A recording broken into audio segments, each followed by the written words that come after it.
adalah suatu pertemuan yang tidak terduga. Ibu Mande berjalan sembari melihat-lihat orang yang sedang berjualan sayur, lalu menanyakan sebuah harga. Ini satu kilo berapa? Ibu 50.000 saja. Yang benar, mahal sekali. Ketika Ibu Mande sedang melihat dagangan Pak Dada, penjual yang berada di paling ujung pun menawarkan harga dagangannya dengan harga yang lebih murah. Bu, mari bu, sini bu. Ibu Mande yang mendengar tawaran itu pun tertarik dan menghampiri ke tempat tersebut. Untuk ibu 30.000 saja. Di sini banyak banget loh bu, bayam yang berbagai macam bayam. Ada bayam Australia, ada bayam Afrika, dan bayam-bayam lainnya. Tak lama setelah itu, ketika sedang memilih bilik sayuran tersebut, pedagang yang ada dengan berteriak dengan harga yang lebih murah. Bayam segar, 15.000. Ibu Mande yang semula ingin membeli sayur di tempat itu pun kini beralih membeli sayuran di tempat pedagang yang ada di bagiannya. Dipilih bu, bayamnya manis-manis. Loh, bayam kok manis? Loh, bukan bayamnya yang manis, tapi ibu yang manis. Ibu Mande pun sedikit tertawa mendengar jawaban itu, lalu menyambung.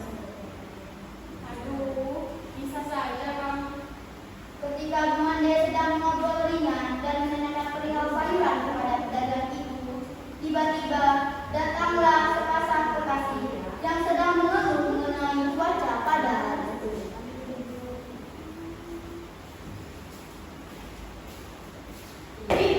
Lama banget sih.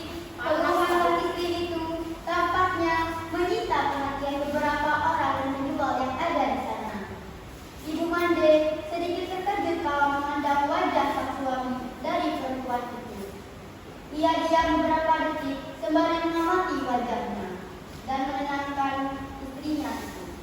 Wajah laki-laki itu sangat mirip dengan wajah anaknya, yaitu Malin Kundang. Dengan suara yang terdengar ragu, Ibu Mande mendekat dan bertanya kepada lelaki tersebut. Malin. Laki-laki yang dipanggil Malin itu pun menoleh bersama dengan sang istri. Mereka menatap Ibu Mande dengan tatapan datar. Ya, kamu siapa? Aku ibumu, Malin. Suamiku? Apakah benar dia ibumu? Bukankah ibumu seorang yang kaya raya? Malin Kundang dengan gaya angkuhnya lalu menjawab. Mana ada wanita tua seperti ini, ibu? Ibuku udah mati. Aku ibumu, nak. Apakah sudah lupa denganku? Karena Malin mengucapkan hal itu, para pedagang yang ada di situ pun terkejut. Lalu dengan raut wajah yang sedih, Ibu Mande menjawab pertanyaan dari anaknya tadi. Tak lama kemudian, Senjana atau istri dari Malin tersebut berjalan mendekati Ibu Mande, menatap penampilan Ibu Mande dari bawah sampai ke atas dengan tatapan sinis, lalu berkata,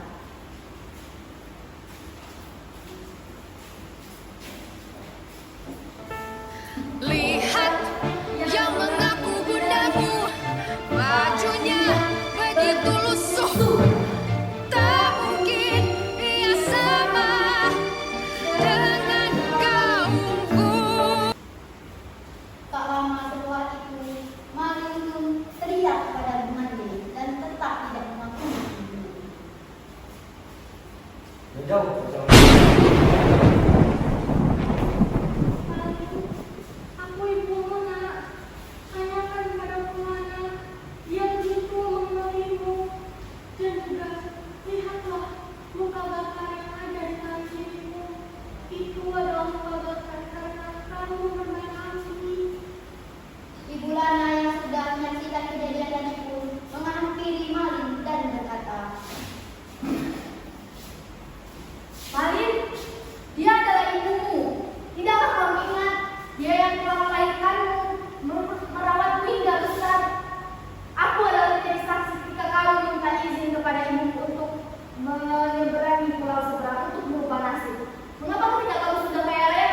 Maling pun tertawa dan menganggap kutukan itu adalah kutukan yang biasa.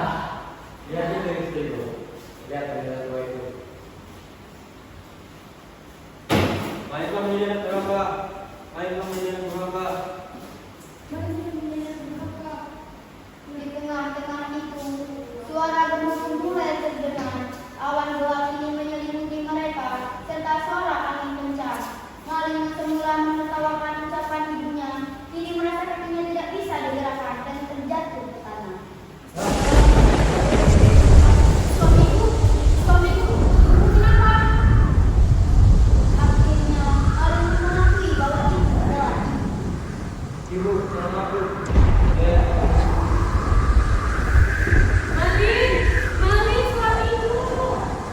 teriak Senjana dengan sendu sembari memegang bahu sang suami yang telah menjadi batu. Dan begitulah kisah legenda Maling Kunda. Tubuhnya menjadi batu karena kutukan yang keluar dari mulut sang ibu yang sakit hati atas perlakuan dirinya. Legenda Maling Kunda mengandung pesan moral yang dapat dijadikan sebagai pengingat bagi kita untuk selalu berbakti kepada orang tua yang telah merawat dan membesarkan kita. Cerita ini juga mengingatkan kita untuk tidak menjadi seorang anak durhaka dan juga jangan menyakiti kedua orang tua karena doa mereka akan sangat mudah dikabulkan. Terlihat dari doa Ibu Maling yang menginginkan anak